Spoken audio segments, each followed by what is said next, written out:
The sterile lobby of the probate court hummed with a cold, impersonal fluorescent light.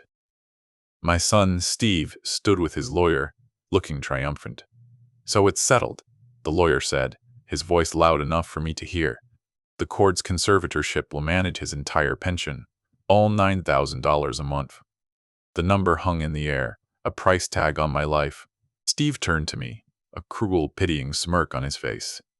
His wife, Diane, placed a condescending hand on my shoulder. "It's for the best, Dad. We're just protecting you from yourself." Their laughter was a low, conspiratorial murmur. The situation felt utterly final, a locked door with the key thrown away. They had won. They had taken everything. A bailiff handed Steve a thick packet of preliminary paperwork, the official beginning of the end. I could see the bold heading from across the room: "Petition for conservatorship of Edwin Miller." Strangers on the hard plastic chairs looked away, their faces a mixture of pity and disgust. I was a spectacle, an old man being put out to pasture by his own blood. I didn't rage. I didn't plead. I simply sat on the hard bench, my gnarled hands folded neatly in my lap. I met Steve's gaze, my expression unreadable and calm. It seemed to unnerve him far more than any shouting match could have. He expected a broken old man, not this quiet, unnerving stillness. He couldn't see the gears turning behind my eyes. The lawyer clapped Steve on the back. "Congratulations. The judge will rubber stamp this next week. It's over." Steve glanced at me one last time, a flicker of uncertainty in his eyes, before he turned and walked away with my future in his briefcase. I let out a slow, measured breath. He had no idea what he truly set in motion. But months earlier, it all began on a Tuesday. It began with a thick manila envelope in my mailbox, nestled between a seed catalog and the utility bill. The house was quiet, filled with firefighter memorabilia and photos of my late wife, Gloria. It smelled of old paper and lemon polish, a scent of a life well lived. I slit the envelope open with a shaky hand, my heart pounding against my ribs. The legal jargon swam before my eyes, but the intent was clear: a court-ordered competency hearing. Steve came over that evening, his face a mask of false concern. "Dad's been forgetting things," he said, as if I wasn't in the room. "I'm just trying to protect him and his finances." He twisted every normal sign of aging into a symptom of decay. Misplaced keys became a hazard. A forgotten name became a sign of advanced dementia.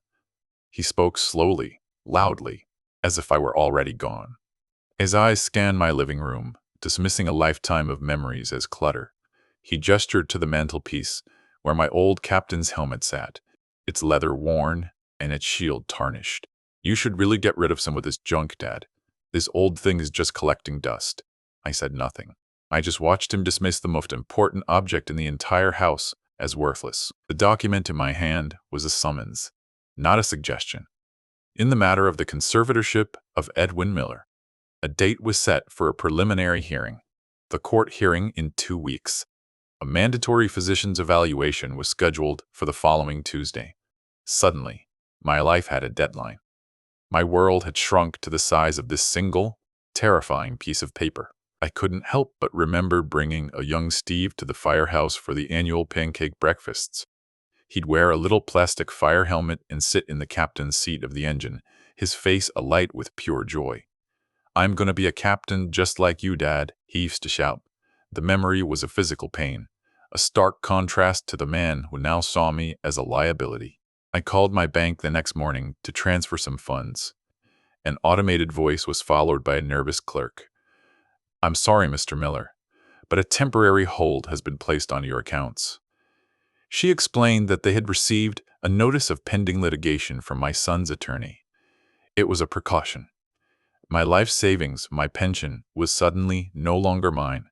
I had $187 in my wallet. When I got home, a note was stuck to the refrigerator with a cloying smiley face magnet. It was from Diane. "Dad, we took your checkbook for safekeeping. Don't worry about bills. We'll handle everything from now on. XOXO." The cheerful, patronizing tone made my stomach churn. They weren't just taking my money. They were systematically erasing my independence, signature by signature. The first public humiliation came at the pharmacy. I went to pick up my heart medication. a prescription I'd refilled for 15 years. The pharmacist, a kind man named Mr. Chen, looked at me with deep pity. "Mr. Miller, your son called. He said all prescriptions must be authorized by him directly. I'm sorry, I can't release this to you." The other customers in line stared. I felt my face flush with shame. That night, the house felt cavernous and cold. I paced the living room, my gaze falling again on the captain's helmet on the mantel. Gloria always said it watched over our home, a silent guardian. I ran a hand over the cracked leather. Its familiar texture, a small comfort. Steve saw it as junk. But he didn't know the whole story. No one did. And that was my only advantage. I decided I had to fight back. I found the number for the firefighters union and called, my heart thudding. A young woman listened patiently to my story and promised to have their chief counsel, a man named Cowan, call me back.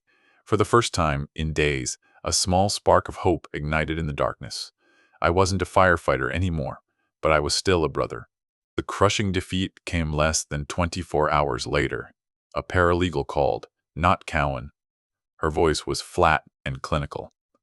"I'm sorry, Mr. Miller. The union's legal aid is for pension disputes against the city, not for internal family matters." She coughed. "We cannot get involved in a competency hearing. It presents a conflict of interest." The line went dead. The spark was gone. Steve drove me to the doctor's appointment. The doctor himself was young, wearing a suit that cost more than my first car. He asked me who the president was, to count backward from 100 by sevens, and to draw a clock face showing 3:45. The entire evaluation lasted less than 15 minutes. It was a sham, a perfunctory step in a pre-written play, and I was the fool on stage. While I was waiting for the paperwork, the exam room door was left slightly ajar. I heard Steve in the hallway, his voice a low conspiratorial hum on his phone. "Don't worry, it's a done deal," he said to Diane. "The doctor said he'll sign off on whatever we need. The old man doesn't stand a chance." The casual, breathtaking cruelty of it stole the air from my lungs. Back home, the house felt different, colder. A draft I'd never noticed before seemed to follow me from room to room. I smelled something acrid and sharp, burnt toast from my fumbled attempted breakfast. The smell, once a familiar scent from rushed mornings at the firehouse, now just smelled of failure and decay. It was the smell of something ending. A new letter arrived by courier. It was from Steve's lawyer, containing what they called a settlement offer. To avoid a painful and public hearing, Mr. Miller can voluntarily sign over durable power of attorney to his son. In return, Stephen will graciously provide a monthly allowance of $500 for personal expenses. They weren't just trying to win, they were trying to buy my surrender for pocket change. Attached to the offer was a document titled Abridged List of Incidents. It was a work of fiction. Left the stove on, March 3rd. Got lost driving home from the grocery store, March 10th. Accused a neighbor of stealing his newspaper, March 14th. Each entry was a lie, a distortion of a simple, explainable event. Steve had been building this cage of falsehoods for months. My eyes went to the helmet on the mantel. I remembered the night I'd brought it home after my last shift. Gloria had polished the brass eagle on the front until it shone. "You save lives with this, Edwin," she'd said, her voice soft. "It's a part of our family's history." Gloria. She always understood the things that mattered, the things you couldn't put a price on. My granddaughter Jenny called, her voice choked with tears. "Grandpa, I heard Dad talking to Mom. It's not right what they're doing." She took a shuddering breath. He told her he's already spoken to a realtor about putting the house on the market as soon as the papers are signed. So it wasn't just my pension. It was my home, the one I built with Gloria. After Jenny's call, a cold, hard resolve settled in my bones. They saw me as a doddering old fool, a relic to be managed and disposed of. They had forgotten my entire life. I spent 35 years running into burning buildings, making life or death decisions in seconds. This was just another kind of fire, and I knew exactly where to find the structural weaknesses. I walked over to the mantel. The warm glow from the lamp cast long shadows across the room. a stark contrast to the cold courthouse lobby of my nightmares. I lifted the captain's helmet. It was heavier than it looked. Steve had dismissed it as worthless junk. He had never, in all his years, thought to look inside. I reached in, my fingers finding the worn edge of the false leather lining. Beneath the lining was a small, oilskin pouch, tucked away decades ago. My hands, though old, were steady. I pulled it out. Inside was a single, folded document and a small brass key. The paper was crisp, the ink still dark. It was a notarized report from a full neurological and psychological evaluation I'd had done 5 years ago, right after Gloria passed. Gloria had made me promise. Edwin, she'd said, her voice thin but firm. People change when money is involved. Even good people. You protect yourself. It felt melodramatic at the time, but I did it for her. I went to the best geriatric specialist in the state, Dr. Eris Thorne, a man known for his unimpeachable integrity. He spent 3 days running tests. The report was 9 pages long. It detailed my cognitive function, memory recall, and decision-making capabilities. The final sentence was unequivocal. Mr. Miller is of exceptionally sound mind, demonstrating cognitive acuity well above the average for his age group, and is fully capable of managing his own personal and financial affairs. It was signed, dated, and bore the notary's embossed seal. The brass key was for a safe deposit box at a small credit union downtown, a place Steve didn't even know existed. I had a feeling this day might come. Not this cruelly, not with this much venom, but I had prepared. The key felt like a weapon in my hand. It was time to stop being a victim and start being a captain again. My first call wasn't to a lawyer. It was to Dr. Thorne's office. He was retired, but his old nurse, Maria, remembered me instantly. "Mr. Miller, how are you?" I explained the situation. "That boy of yours," she clucked. "Dr. Thorne always said your file was a textbook case of healthy aging. He'd be furious. I'll see if I can get you a certified copy of the original for your records." Next, I called a taxi to take me to the credit union. Leaving my own home felt like a clandestine operation. I half expected Steve or Diane to pull up and drag me back inside. The driver was a young man who played his music too loud, but I didn't care. For the first time in weeks, the air tasted of freedom, not stale defeat. The vault was cold, silent, and smelled of steel and paper. My safe deposit box slid out with a heavy, satisfying thud. Inside was a simple will I'd drafted with Gloria, but underneath it was the codicil, the final instrument. It was a legal document I'd had a private attorney draw up at the same time as my evaluation. It was my real plan. The codicil was simple but devastating. It stated that in the event any heir or beneficiary should initiate legal proceedings to declare me mentally incompetent for the purpose of financial gain, that person and their direct descendants would be immediately and irrevocably disinherited.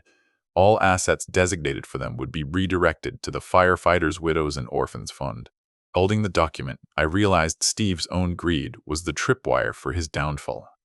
He had walked right into a trap I'd set 5 years earlier and had forgotten was even there.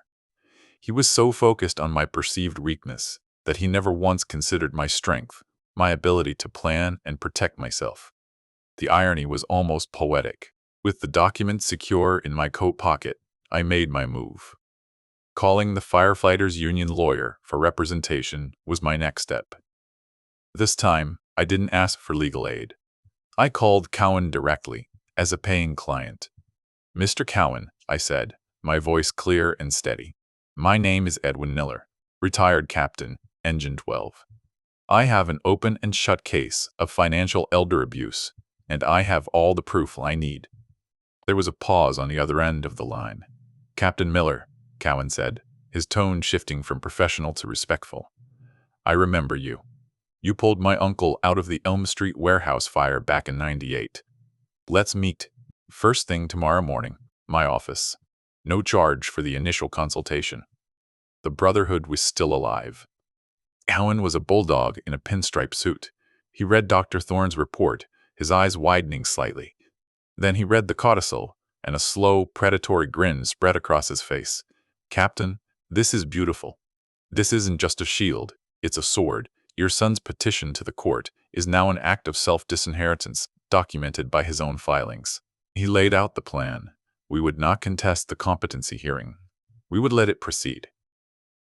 Let him walk into that courtroom believing he's won, Cowan explained, tapping the codicil. Let him perjure himself about your mental state. Let him build his own gallows. We'll spring this at the last possible second for maximum impact. The next few days were an exercise in restraint. Steve would call, leading saccharine messages about making things easier for me. Diane dropped off a casserole that tasted of condescension. I played the part of the confused, defeated old man perfectly. I was quiet, compliant, and seemingly resigned to my fate. Their arrogance was my camouflage. The day before the hearing, Steve delivered the final insult. He came over with a box. Just packing up a few of your non-essentials to make things less cluttered for the new owners, he said with a breezy confidence. He picked up a framed photo of me and Gloria on our wedding day. You won't really need this at the facility, he murmured, placing it in the box. My blood ran cold, but I kept my face placid. He was erasing me, erasing Gloria. He moved through my home not as a son, but as an undertaker tidying up before the funeral. His gaze swept over the captain's helmet on the mantel one last time, a look of pure disdain on his face for the junk he'd soon be throwing out. He had no idea he was looking at his own ruin. That night, I didn't sleep. I sat in my armchair, the house silent around me. The smell of lemon polish was faint, almost gone, replaced by the sterile cardboard scent of the packing boxes. I thought of Gloria, of the promises we made. I wasn't just fighting for my money or my house. I was fighting for her memory, for the life we built. On Friday morning, the day of the hearing, the weather was gray and oppressive. The cold, impersonal fluorescent lighting overhead in the courthouse lobby felt familiar now, less like a tomb and more like an arena. Steve and his lawyer were already there, chatting amiably, radiating confidence. They nodded at me with dismissive pity. I wasn't alone. Cowan stood beside me, his briefcase a solid, reassuring weight. And in the back, near the doors, sat my granddaughter Jenny. She had defied her father to be there. She caught my eye and gave me a small, trembling smile. That was all the reinforcement I needed. The future wasn't entirely lost. We were called into the courtroom. It was smaller than I imagined, paneled in dark wood that seemed to absorb all the light. We took our places. Steve's lawyer, a man named Garrett, presented their case first. He painted a picture of a dotty old man, a danger to himself, a man whose finances needed to be protected from his own failing mind. Steve took the stand. He lied with a practiced ease, his voice thick with fake emotion. He recounted the fabricated incidents, the stove, getting lost, the paranoia. I love my father, he said, dabbing at a dry eye. This is the hardest thing I've ever had to do, but I'm doing it to protect him. The judge, a stern-faced woman named Judge Al-Hassan, listened impassively. Garrett presented the doctor's report from the sham evaluation. As you can see, Your Honor, Dr. Spence concludes that Mr. Miller shows significant cognitive decline. He placed the document on the judge's bench. The evidence is clear. We ask the court to approve the petition for conservatorship immediately for his own safety. He sat down, looking smugly at his client. Then Judge Al-Hassan turned to us. Mr. Cowan, does your client have anything to say in his defense? Cowan rose slowly. Your Honor, my client does not wish to contest the facts as presented by Dr. Spence. A wave of triumphant murmurs rippled from Steve's side of the room. Steve shot me a look of pure, unadulterated victory. However, Cowan continued, his voice cutting through the room like a razor. We do have a new document to submit. It is a codicil to my client's will, executed 5 years ago. He walked forward and placed the paper on her bench. It contains a very specific in terrorem clause, a disinheritance clause, to be precise. The judge picked up the codicil. Her eyes scanned the page, then scanned it again. The color drained from Garrett's face as he leaned over to read his copy. Steve just looked confused, his victory smile faltering. The silence in the courtroom was absolute. You could hear the frantic, panicked beat of my son's heart from across the room. The trap had just sprung. Judge Al-Hassan looked up, her gaze pinning Steve to his chair. "Mr. Miller," she said, addressing my son, "this legal instrument states that by the very act of filing this petition, an act you have just testified under oath was for your father's protection. You have triggered your own disinheritance. Is that your understanding?"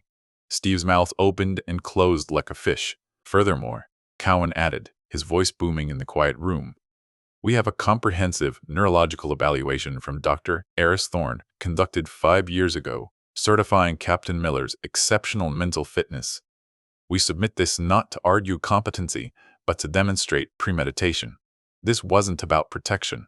This was a calculated asset grab." He placed the 9-page report next to the codicil. The judge read the summary, her expression hardening into granite. She looked from the detailed, meticulous report to the flimsy 15-minute evaluation submitted by Steve's lawyer. The contrast was damning. "Mr. Garrett," she said, her voice dangerously low, "you have 5 seconds to explain why I shouldn't file a complaint with the state bar." Garrett was sweating, shuffling papers that were suddenly useless. "Your Honor, we were acting on our client's information. We had no knowledge of this." This codicil. Steve finally found his voice, a desperate cracking sound. "This is a trick. He's confused. He probably doesn't even remember signing that," he yelled, pointing at me. I met his frantic gaze, and for the first time that day, I smiled. A calm, quiet smile. It was the same smile from the courthouse lobby, but now he understood it. It was the smile of a man who had anticipated every move, who had laid a patient trap, and who had just watched his opponent walk right into it. The color drained completely from his face. Judge Al-Hassan struck her gavel once, the sound echoing like a gunshot. "Enough, Mr. Miller. The petition for conservatorship is denied with prejudice. The document you filed," she said, holding up the codicil, "is self-executing. You have willingly and by your own testimony forfeited any and all claim to your father's estate."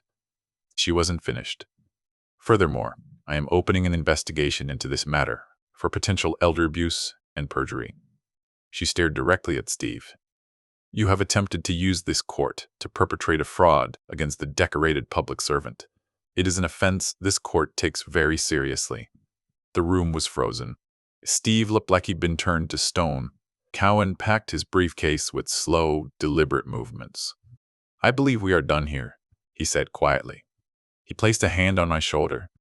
"Let's go home, Captain." The word home felt solid again.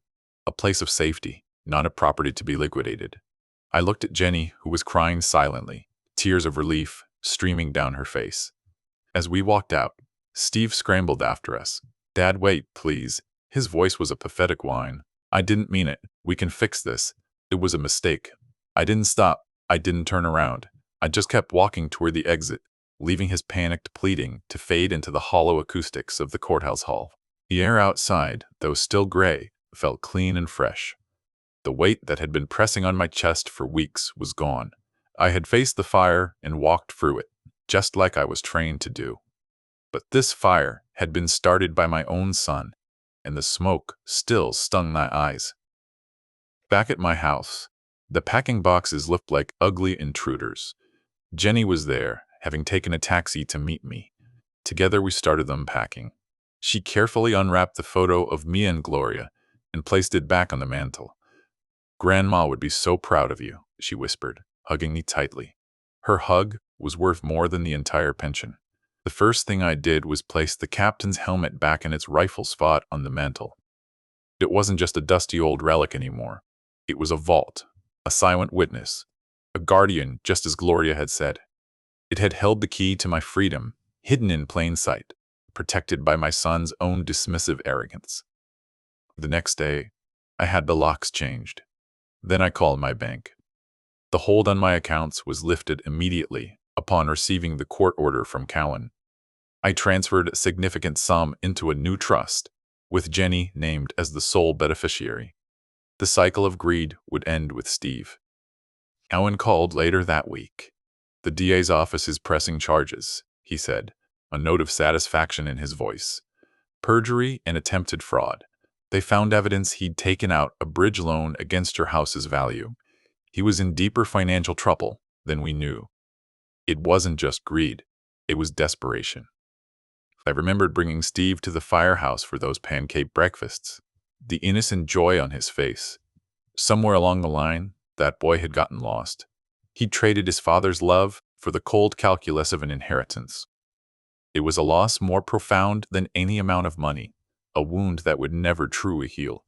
Months later, I received a letter from Steve, postmarked from a town 3 states away.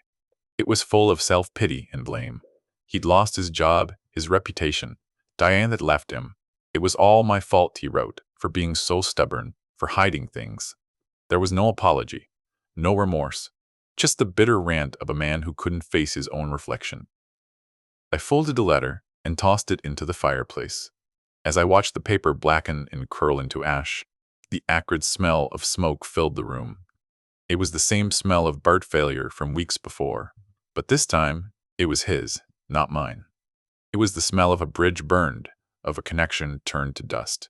Jenny comes over for dinner every Sunday now. We talk about her classes, about her future. We talk about Gloria. The house is filled with laughter again, not the cold silence of betrayal. We are building something new on the foundations of what was almost lost. My personal freedom and my fire department tension were safe. Sometimes, when the house is quiet, I look at the captain's helmet on the mantel. It stands guard over the photos, over the memories, over the life Gloria and I built. It's a reminder that the most valuable things are often underestimated, and that true strength is not the absence of weakness, but the quiet preparation for the fire you hope never comes. This morning, Callan sent over the final paperwork. The trust for Jenny was officially active, and the donation to the Widows and Orphans Fund had been processed, funded entirely by what was once Steve's inheritance. I picked up my pen, the one Gloria gave me for my retirement, and signed the last page with a firm, steady hand.